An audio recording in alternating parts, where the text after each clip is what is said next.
At the start of the 70s, the idea of a musical group from a non-English speaking country having significant and consistent chart success in the English-speaking market seemed unimaginable. But in the mid-70s, one group transcended all of these expectations, with songwriting and a sound that illustrated pop perfection. The group was Abba, and their most iconic hit, Dancing Queen, brought an infectious American disco groove to EuroPop, taking the world by storm and changing the course of popular music history.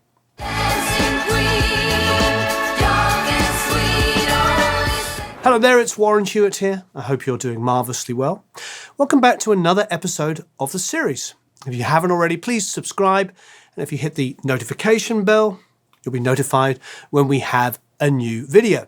And if you're into production, you can go to producelikeapro.com and sign up for the email list and get a whole bunch of free goodies. Abba as a quartet was formed in Stockholm in 1972, when two married couples, Ag-neh-tha Fältskog and Björn Ulvaeus, and Benny Andersson and Anni-Frid or Frida Lyngstad formed a pop group with the name built as an acronym of their first initials, Ag-neh-tha, Björn, Benny and Anni-Frid. But the members' musical and personal relationships go back even earlier. Björn and Benny had begun working together in the mid-60s. Benny had been a part of a band called the Hepstars, often referred to as the Swedish Beatles. He recalled, "I was in a band in the 60s called the Hepstars, a rock and roll band really. We used to do covers, and then the Beatles came along. I mean, they wrote their own music, and I was thinking, well, if they can do it, maybe we can too. And I thought then, if I can write one good song, I could probably write two. And if I could write two songs, I can write three songs. So I decided there on the spot, okay, I'm going to give this a go and see if it works." The Hepstars began playing songs written by Benny, some of which achieved Swedish chart success by 1966. Björn was playing in a Stockholm-based skiffle group called the Hootenanny Singers when the pair's paths crossed. They co-wrote their first song together in 1966, Isn't It Easy to Say, and collaborated off and on for the next 4 years, until, in 1970, they released their first full album together, Lika, which means happiness in Swedish.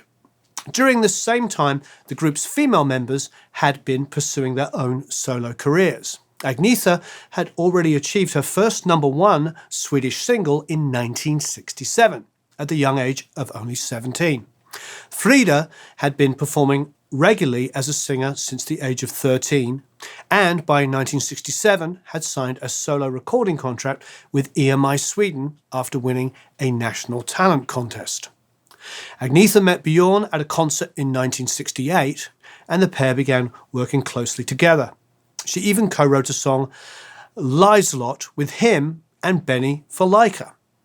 Agnetha and Björn would marry a few years later, in 1971, before the formation of Abba in 1972.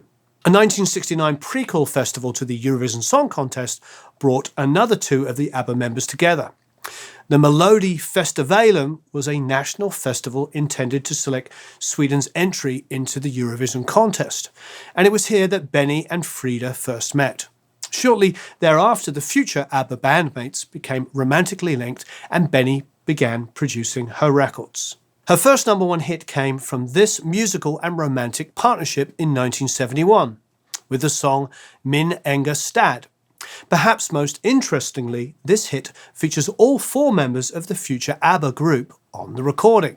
In 1972, the first song credited to all four musicians, People Need Love, was released, hitting #3 on the Swedish radio charts and even getting some attention in the US.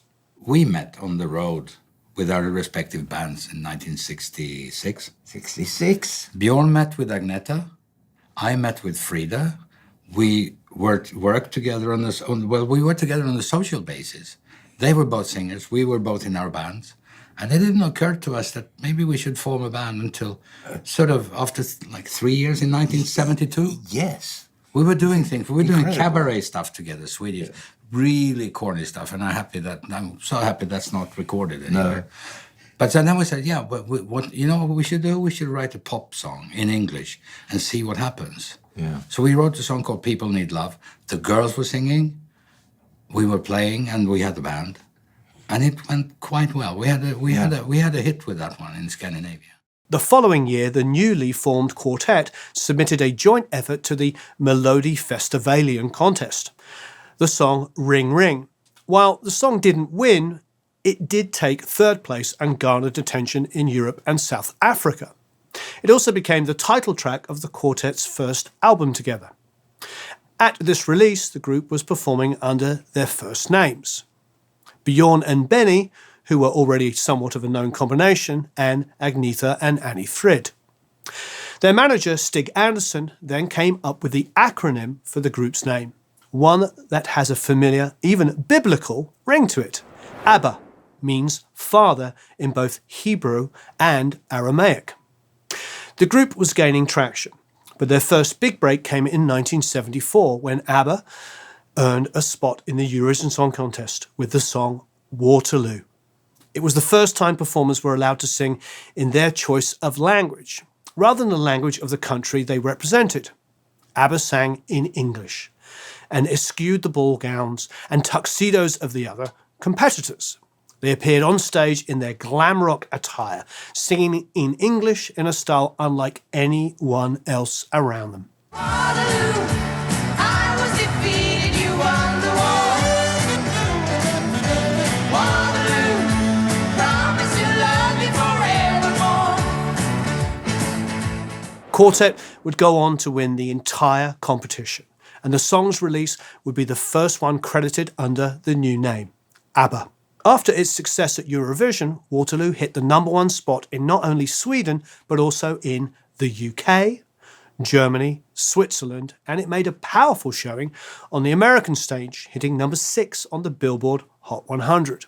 The following 3 years would bring additional success and powerful hits: SOS, Mamma Mia, Fernando, Money, Money, Money, Knowing Me, Knowing You. But perhaps the band's most iconic track, one that would capture the band's ability to merge glittery and yet elegant EuroPop songwriting with an infectious dance groove, came in 1976 with Dancing Queen.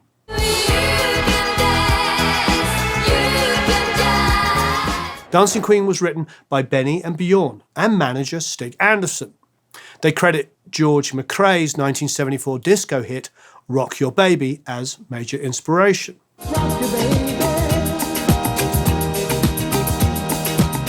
Under the working title of Boogaloo, Benny played the instrumental track for his wife Frida, who was brought to tears by the sound. She recalled, "Benny came home with a tape of the backing track and played it for me. I thought it was so enormously beautiful that I started to cry." From the shimmery keyboard slide at the song's start, listeners were transported into a joyous, almost magical sonic space. The track is pop perfection, brilliantly opening with a half chorus, the second half of the chorus to be precise. That unforgettable part of the song that gets into your brain and won't let go. Vocally, it is exuberant and full of energy.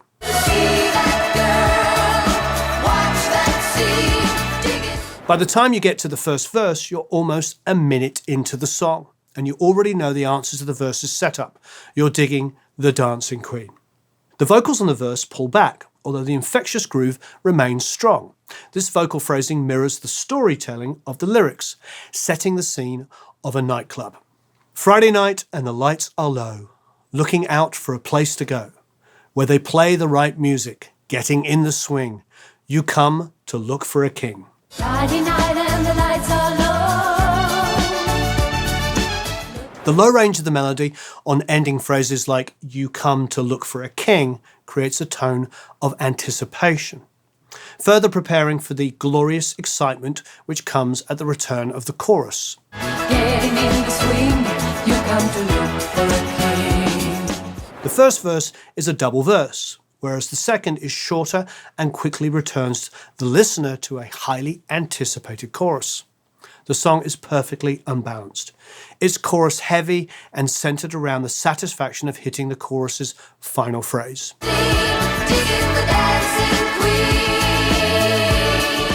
Like many pop songs that describe dancing, there is a parallel between the joy and the addiction of the song's hook, and the physical motion of dancing to the music. Dancing Queen epitomizes that experience, bringing in a sonic color and energy that mirrors the experience of a night of dancing the night away, under the mesmerizing and brilliant lights of a nightclub. A huge part of what creates that magical effect is undoubtedly the song's production. Dancing Queen was recorded at Glen Studios, located in a suburb of Stockholm. On August 4th, 1974, Björn and Benny entered the studio, along with some session players, including Rutger Gunnarsson on bass and Roger Palm on drums. Gunnarsson had known and been working with Björn since the 60s with the Hootenanny Singers. Palm was a local session musician who had been working with Abba since 1971. It was in these sessions on August the 4th and 5th that they laid down the instrumental backing tracks and melody which had so moved Frida. The rest of the track took several months to record. Even as late as December of 1975, Benny and Björn were still refining the recording. The track was produced by Benny and Björn with Michael B. Tretto as the engineer. Our aim was to give as much music as possible for the money. So these arrangements are very complicated and a lot of things going on. You always start with the drums, and then there's a track with percussion on it. A bass track. I always mix in this order. And then there's guitar and another guitar. Pianos.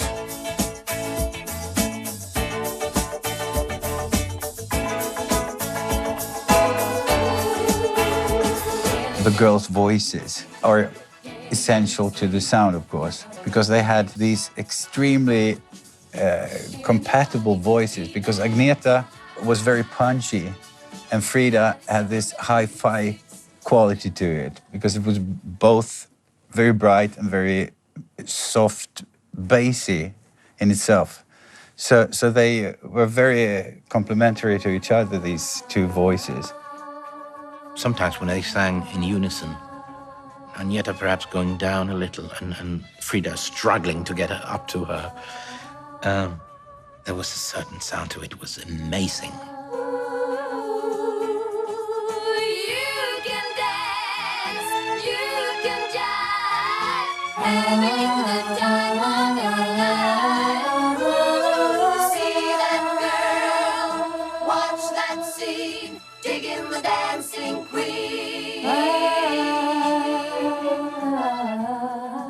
Dancing Queen was completed around the same time as another of their major hits, Fernando.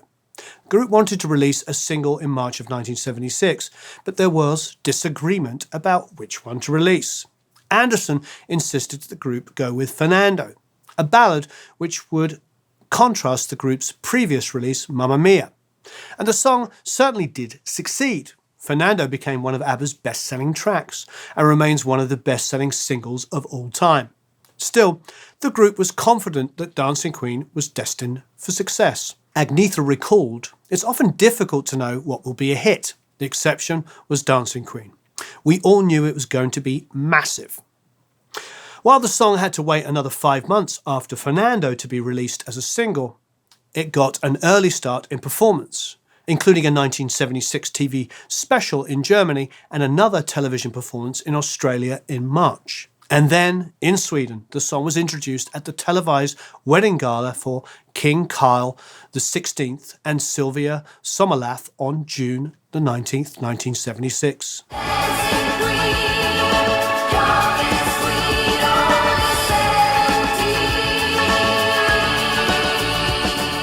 On August the 16th, 1976, Dancing Queen was released as a single in Sweden.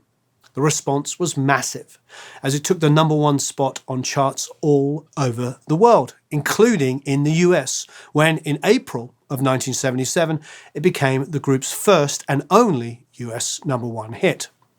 And it remains their most popular and iconic hit. It is the quintessential ABBA recording, showcasing the band's pop perfection. In 2015, it was inducted into the Grammy Hall of Fame. ABBA, as a group, remains one of the world's best-selling artists, and in 2010, they were inducted into the Rock and Roll Hall of Fame. So growing up as a little kid in the 70s and the 80s, ABBA were everywhere. It felt like in the UK I think they had 6 consecutive #1s. Maybe somebody down below can remember. I didn't check that out, but they were just pervasive. They were everywhere, and they were amazing. They were all of that. They had the glit and glam of the 70s, but even as the decade wore on and punk and new wave came in, they still felt relevant. I think, quite frankly, it's just because they were incredible songwriters and performers. The songs were just so hooky, so big, you just couldn't help but be enveloped by them. I just remember going into record stores, as a little kid to buy other music, and it doesn't matter, ABBA or what, nobody ever had a problem with ABBA. I don't think any Gen Xer like me ever had a negative thing to say about ABBA. They just, pop perfection. They really nailed it. So thank you for watching. I really, really appreciate it. Please leave any comments and questions below. If you have any other bands or any other songs, or you want to share any of your experiences of the first time you discovered ABBA, please do down below. Thanks so much for watching. So long, farewell, auf Wiedersehen, au revoir, adios, adio, tschüss, goodbye.